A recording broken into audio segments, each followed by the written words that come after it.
Welcome back to my channel. चलो India science पढ़ें। हमारा टॉपिक है electric potential due to conducting sphere.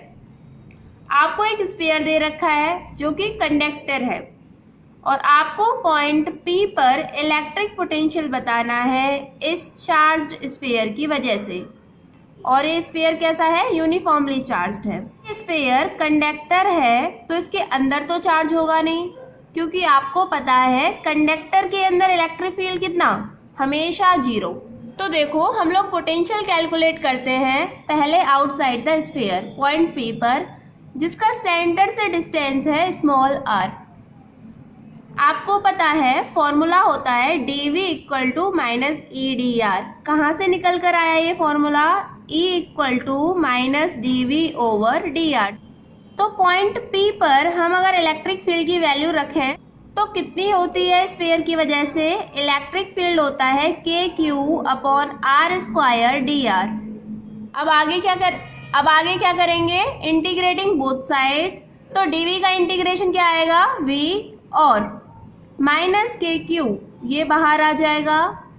Integrating 1 upon R square D R और integrating 1 upon R square, ये आप पहले भी कर चुके हो। कितना इंटीग्रेशन आता है इसका? 1 अपॉन माइनस R। तो पोटेंशियल कितना आएगा outside the sphere? KQ upon R, exactly जितना पॉइंट चार्ज की वजह से होता है। अच्छा, अब सेकेंड केस में अगर स्फीयर के सरफेस पर हम लोगों से पोटेंशियल पूछे तो again dv is equal to minus E D are.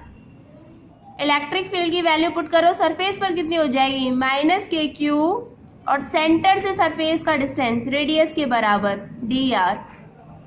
क्या करेंगे? Integrating both side. Value potential is equal to minus KQ और 1 अपॉन R स्क्वायर का integration minus 1 upon R। Potential आएगा KQ upon R, where R is distance from the centre of sphere. अच्छा, third case में वो आप लोगों से potential पूछे इनसाइड द स्फीयर, तो आपको पता है dv इक्वल टू होता है माइनस ई डी आर और कंडक्टर के अंदर इलेक्ट्रिक फील्ड कितना? 0। तो ये वैल्यू क्या हो जाएगी? 0 इक्वल टू dv। आप सोचो E is equal to minus dv over D R, electric field 0 है। किसी चीज का डिफरेंशिएशन 0 कब आता है?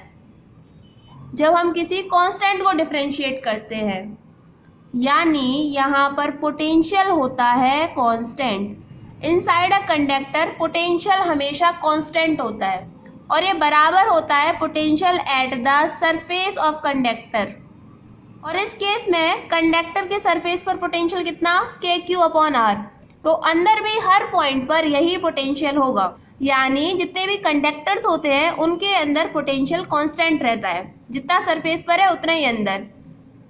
तो कंडक्टर पर ओवरऑल हर जगह पोटेंशियल सेम रहेगा। कंडक्टर हमेशा इक्वी पोटेंशियल सरफेस होते हैं। इससे आगे हम लोग इक्वी पोटेंशियल सरफेस में डिस्कस करेंगे, लेकिन उसका आइडिया आपको यहाँ से लग गया है कि जिस पर पोटेंशियल कांस्टेंट रहे वो होता है इक्वी पोटेंशियल सरफेस। अब नेक्स्ट हम लोग कैलकुलेट करने जा रहे हैं electric potential due to dipole. पहले कैलकुलेट करते हैं डाइपोल की एक्सिस पर।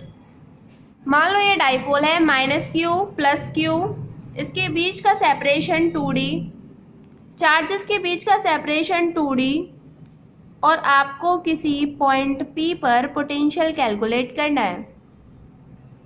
ये सेंटर से डिस्टेंस चार्जेस का मान लेते हैं, ये D है और ये भी D है, और मान के चलते हैं सेंटर से पॉइंट P का डिस्टेंस x है। तो देखो जब इलेक्ट्रिक फील्ड कैलकुलेट करते थे तो पॉइंट P पर सबसे पहले डायरेक्शन निकालते थे। अब पोटेंशियल में डायरेक्शन का तो कोई झंझट है नहीं, तो potential due to minus Q charge देखो कितना हो जाएगा? माइनस KQ, डिस्टेंस कितना? x प्लस D, और potential due to plus Q कितना? KQ, डिस्टेंस कितना है? x माइनस D, और नेट पोटेंशियल दोनों को प्लस कर ले, due to minus Q plus potential due to plus Q. Value कितनी, K Q upon X minus D plus और minus K Q upon X plus D. ये plus minus minus हो जाएगा, K Q common, कितना बचा अंदर, 1 upon X minus D minus 1 upon X plus D. x minus D x plus D, LCM ले सकते हो, x minus D x plus D. के क्यू कॉमन हो गया। अब क्या करेंगे, x माइनस डी में क्या मल्टीप्लाई करेंगे, ये आ जाए x प्लस डी और x प्लस डी का ही ऊपर मल्टीप्लाई हो जाएगा, माइनस x प्लस डी में क्या मल्टीप्लाई करेंगे, ये आए x माइनस डी और ऊपर भी सेम मल्टीप्लाई।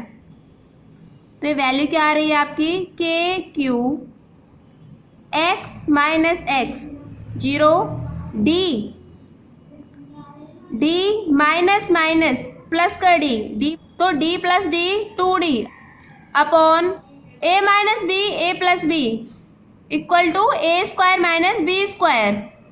तो आप इसको क्या लिख सकते हो, X square minus D square. ये हो जाएगा K Q into 2d upon X square minus का डी स्क्वायर। तो ये हो जाएगा K Q into 2d x square minus D square. Same वही कहानी, d को मान लेते हैं बहुत ज़्यादा छोटा है x से, तो डी स्क्वायर तो और भी छोटा हो जाएगा एक्स स्क्वायर से। तो हम यहाँ डी स्क्वायर को क्या कर सकते हैं, इग्नोर।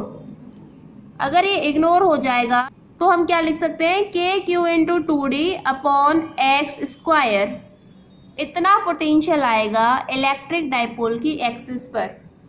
और आपको ध्यान है Q इंटू 2d, इसको आप क्या लिख सकते हो, के पी डाइपोल मोमेंट, ध्यान करो, के पी डाइपोल मोमेंट ध्यान करो upon X square.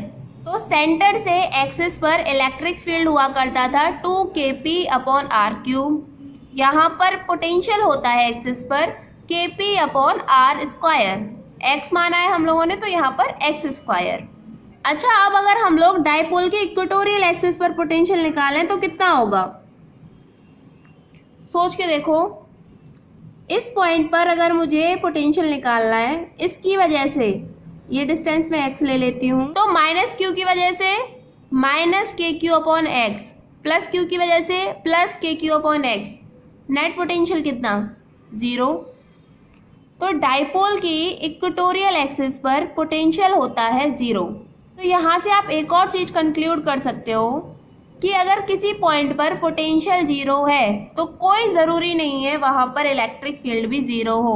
It's not necessary, क्योंकि डाइपोल की इक्वेटोरियल एक्सिस पर इलेक्ट्रिक फील्ड तो होता है पर पोटेंशियल 0 है। और इसका उल्टा भी एकदम सही है, अगर कहीं पर इलेक्ट्रिक फील्ड 0 है तो इट डज नॉट मीन कि वहाँ पर पोटेंशियल भी 0 होगा। फॉर एग्जाम्पल, एक चार्ज ये है, एक चार्ज ये है, और इन दोनों के सेंटर पॉइंट पर मुझे इलेक्ट्रिक फील्ड निकालना है। तो इलेक्ट्रिक फील्ड कितना आएगा, 0, क्योंकि इसकी वजह से डायरेक्शन ऐसे और इसकी वजह से डायरेक्शन ऐसे। इलेक्ट्रिक फील्ड 0 और पोटेंशियल 0 तो नहीं आएगा। के क्यू अपॉन एक्स, के क्यू अपॉन एक्स, अगर हम लोग सेंटर से डिस्टेंस एक्स एक्स ले लेते हैं तो 2kq upon x net potential. तो आप लोग लिख सकते हो, if electric potential is 0, it does not means that electric field will also be 0 at that particular point, and vice versa. Vice versa मतलब इसके जस्ट उल्टा भी एकदम सही है। तो चलो अब एक और छोटा सा टॉपिक पढ़ते हैं, इक्विपोटेंशियल सरफेसेस। इक्विपोटेंशियल सरफेसेस, नाम से क्या पता चल रहा है, ऐसी सरफेस जिसके हर पॉइंट पर पोटेंशियल सेम होता है।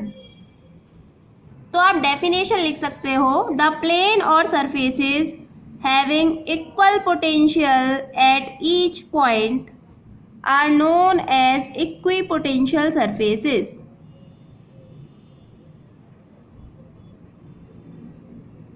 और अभी अभी आप लोगों ने पढ़ा था कि कंडक्टर के हर पॉइंट पर पोटेंशियल सेम होता है, जितना उसके सरफेस पर होगा उतना ही अंदर होगा। तो यहाँ से आप कंक्लूड करके लिख सकते हो, conductors always act as equipotential surfaces.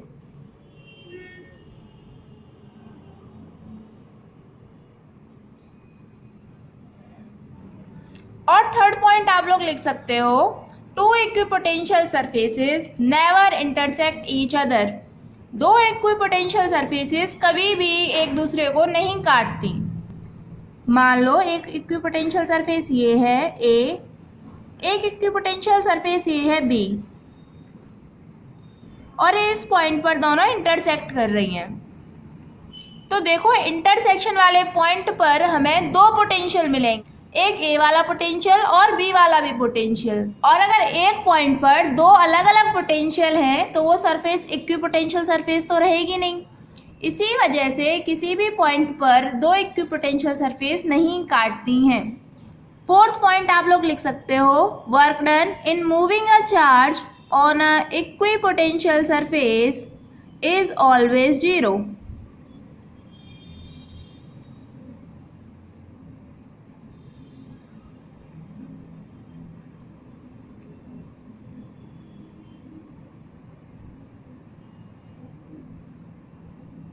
मतलब मान लो ये चार्ज Q है जिसको हम इस इक्विपोटेंशियल सरफेस पर पॉइंट A से पॉइंट B तक लेकर के जा रहे हैं।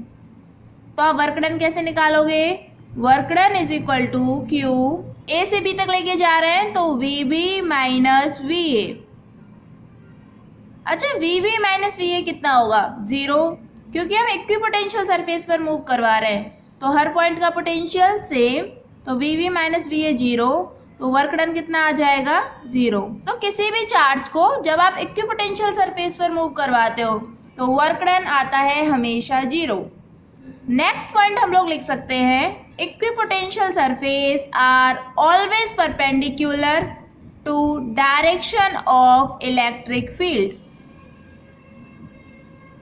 क्या मतलब है इसका? मान लो आपको ये इलेक्ट्रिक फील्ड दे रखा है और आप लोगों से इक्विपोटेंशियल सरफेस बनाने को बोले, तो आप परपेंडिकुलरली इसके एक सरफेस बना दो, यही हो जाएगी इक्विपोटेंशियल सरफेस। यानी इलेक्ट्रिक फील्ड इक्विपोटेंशियल सरफेस के हमेशा परपेंडिकुलर होता है। तो अगर आपको इलेक्ट्रिक फील्ड दे रखा है तो आप उसके परपेंडिकुलर अगर सरफेस बना देते हो तो वो हो जाएगी इक्विपोटेंशियल सरफेस। और अगर आपको कोई चार्ज दे रखा है उसके लिए इक्विपोटेंशियल सरफेस बनाने को बोले तो आपको पता है चार्ज का इलेक्ट्रिक फील्ड होगा ऐसे, तो इलेक्ट्रिक फील्ड लाइंस के परपेंडिकुलर यानी इस तरीके से आप बना सकते हो क्या? Equipotential surface. इस तरीके से कंसेंट्रिक स्फीयर्स एक्ट करेंगे एज एन इक्विपोटेंशियल सरफेस। लेकिन अगर आप सोचो कि इलेक्ट्रिक फील्ड आखिर परपेंडिकुलर ही क्यों होता है इक्विपोटेंशियल सरफेस के, तो देखो, और आप किसी चार्ज को इस इक्विपोटेंशियल सरफेस पर मूव करवाते हैं तो आपको पता है वर्क डन आता है 0। अच्छा, वर्क डन अगर हम लोग ऐसे निकालें Fs cos थीटा, तो वर्क डन आना है 0। फोर्स कौन सी? Q into E। हम लोग चार्ज को मान लो मूव करवा रहे हैं S, और दोनों के बीच में एंगल कितना? अगर ये एंगल 90 हो जाए, cos 90 0, तो ये वैल्यू पूरी हो जाएगी 0। तो इसका मतलब इलेक्ट्रिक फील्ड और सरफेस के बीच में एंगल कितना? 90। लेकिन अगर एंगल अदर देन 90 है तो थीटा की वैल्यू रखेंगे और ये वर्क डन कुछ ना कुछ आएगा। तो इस केस में वर्क डन 0 नहीं हो पा रहा है, लेकिन हमें तो पता है इक्विपोटेंशियल सरफेस पर वर्क डन आना 0 चाहिए। तो इसीलिए इलेक्ट्रिक फील्ड और सरफेस एरिया के बीच में एंगल हमेशा 90 होना चाहिए। तो कुछ बेसिक चीजें देखते हैं अबाउट कंडक्टर्स। आपको पता है conductors are always equipotential surface. Inside a conductor electric field कितना? 0। अगर कंडक्टर इक्विपोटेंशियल सरफेस होते हैं तो इलेक्ट्रिक फील्ड हमेशा क्या होता होगा? Perpendicular to conducting surface.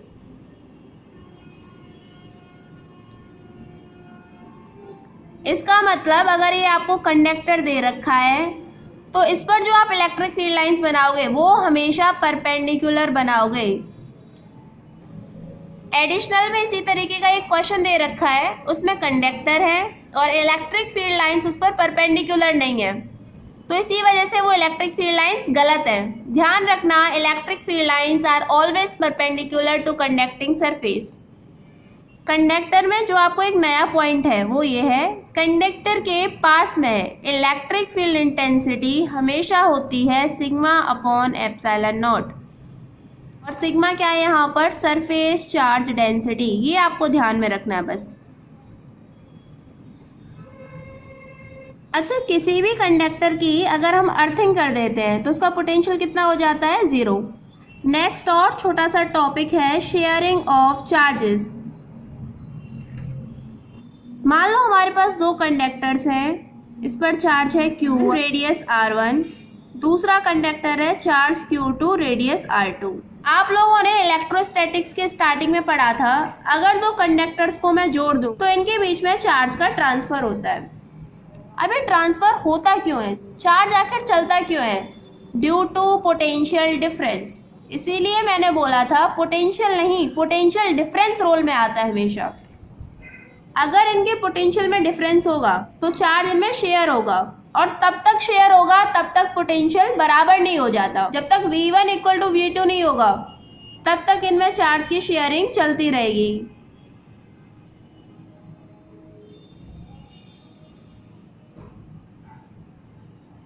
तो आप यहाँ से चार्ज का रेशियो भी दे सकते हो, Q1 upon Q2 equal to R1 upon R2। तो चार्ज कब तक शेयर होता है? जब तक कि दोनों सरफेस का पोटेंशियल सेम नहीं हो जाता।